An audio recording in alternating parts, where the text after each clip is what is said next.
família vascaína, saudações. Mais um vídeo aqui no canal Vasco é Nosso. Agradecer a galera que está chegando. Sejam bem-vindos aí no canal. Tivemos uma partida ontem, né? Vasco e Lanús, em São Januário. Um resultado não tão bom para as pretensões do Vasco, caso tenha algum tipo de desejo com relação à competição. Empate em casa é um resultado que não é satisfatório dentro das possibilidades do grupo G, né? Pedir a galera que está chegando aí, se puder, dá aquela moral, se inscreva no canal, curte, compartilha com mais vascaíno. Fala um pouquinho dessa partida, né? Uma partida que, infelizmente, jogando em casa, com o apoio da torcida, o Vasco não conseguiu um resultado positivo. O resultado de 0-0 não foi bom para a equipe vascaína. A gente não tem como estar feliz com o resultado, mas também a gente tem que colocar alguns pontos diante desse resultado, né? A equipe do Vasco entrou com o Léo Jardim, PH, João Vitor, Lucas Freitas e Piton. Meio campo, Hugo Moura, Jair e Coutinho. Na frente, Ryan, Verrete e Nuno Moreira. Uma equipe que entrou um pouco meio que me parecia que não estava conhecendo a equipe adversária. Teve um domínio de bola, posse muito grande, mas a equipe do Lanús veio de uma proposta de se fechar e sair no contra-ataque. Isso é comum em muitas equipes quando jogam fora de casa. O Lanús também é uma equipe que vem pressionada bastante no seu país. Os torcedores vêm cobrando muito dessa equipe, né? Então eles vieram para cá para fazer um jogo onde que ele pudesse se proteger e sair nos contra-ataques. Logo no início ali do primeiro tempo, eles botaram a bola na trave, uma jogada ali, um rebote que sobrou para o jogador da Argentina, ele chutou e a bola bateu na trave e o Vasco meio perdido, né? Durante os 15 minutos ali, não sabia como sair daquela marcação forte do Lanús. E aí, no decorrer do jogo, o Vasco começou, né, a se desvencilhar um pouco da marcação, podemos dizer assim, né? O lado esquerdo do Vasco, com Nuno Moreira e o Piton, foi muito bem marcado.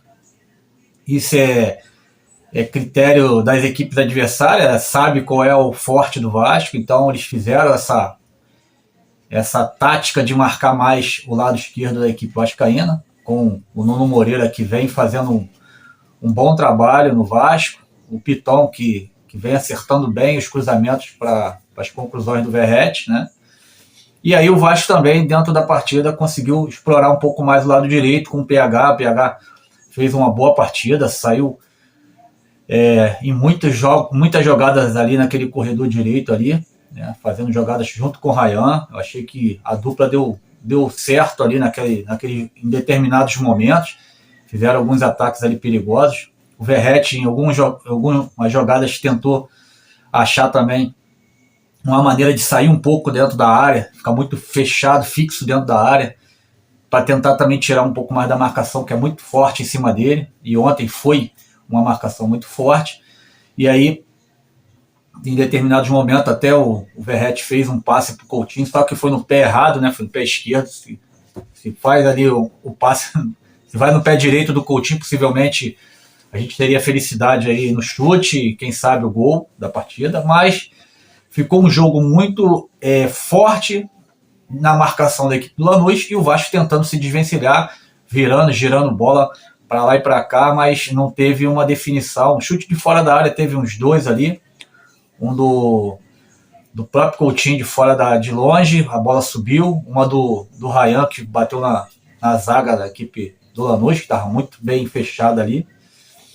E aí no segundo tempo, o Vasco vem para o segundo tempo no objetivo de tentar, né, fazer o gol, mas infelizmente a equipe não conseguiu mais construir, o cansaço bateu, Felipe Coutinho pediu para ser substituído, entraram 5 jogadores no segundo tempo, Alex Teixeira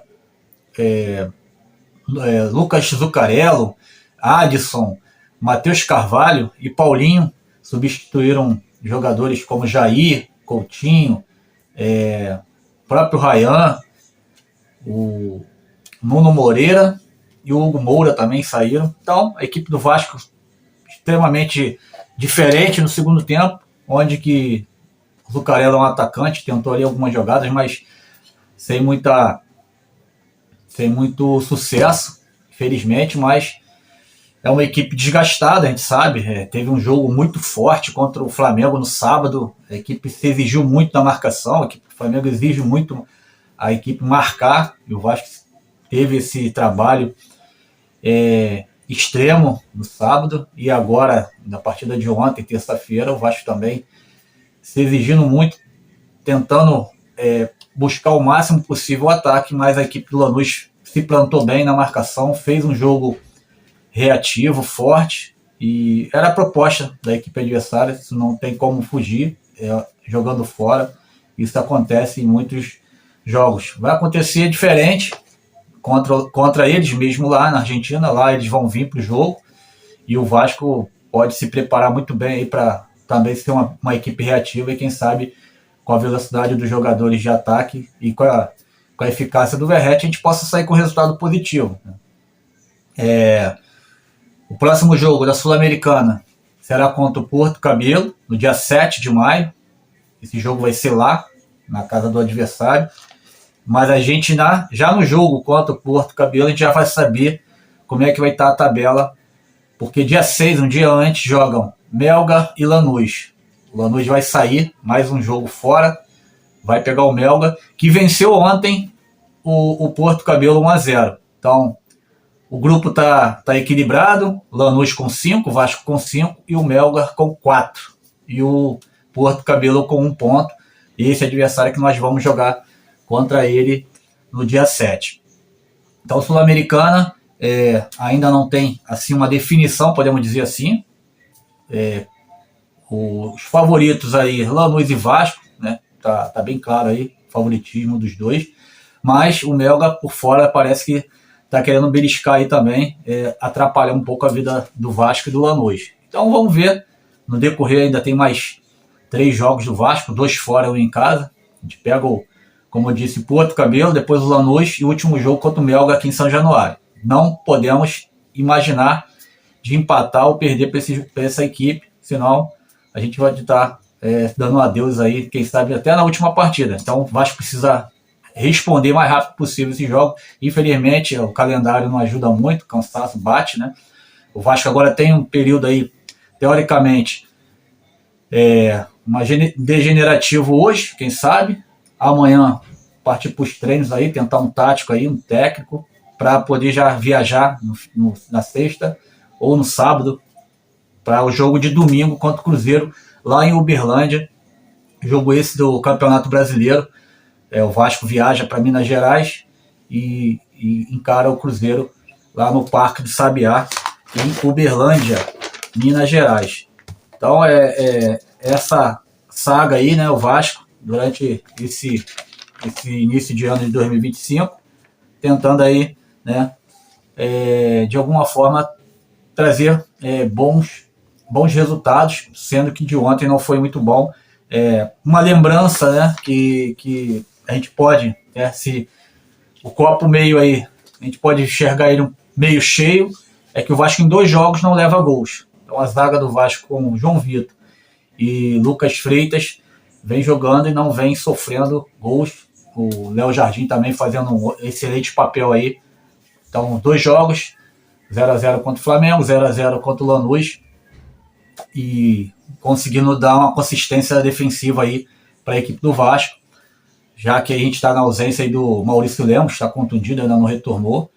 Então, podemos dizer que isso aí seria o ponto positivo da equipe do Vasco nesse ano de início de ano aí de 2025. Então é isso, galera. Forte abraço, saudações. Quem puder, aquela moral, se der, dá aquela curtida, compartilhe com mais vascaíno. Quem não é inscrito, se inscreva no canal. Vocês estão ajudando a gente a crescer cada vez mais e dando essa moral aqui pro torcedor que está sempre aqui falando de Vasco, debatendo os assuntos e dando opinião também, que você faz parte do torcedor vascaíno. Não está nada bom, mas a gente tem que dar um panorama também, um entendimento geral de tudo que está acontecendo. Forte abraço.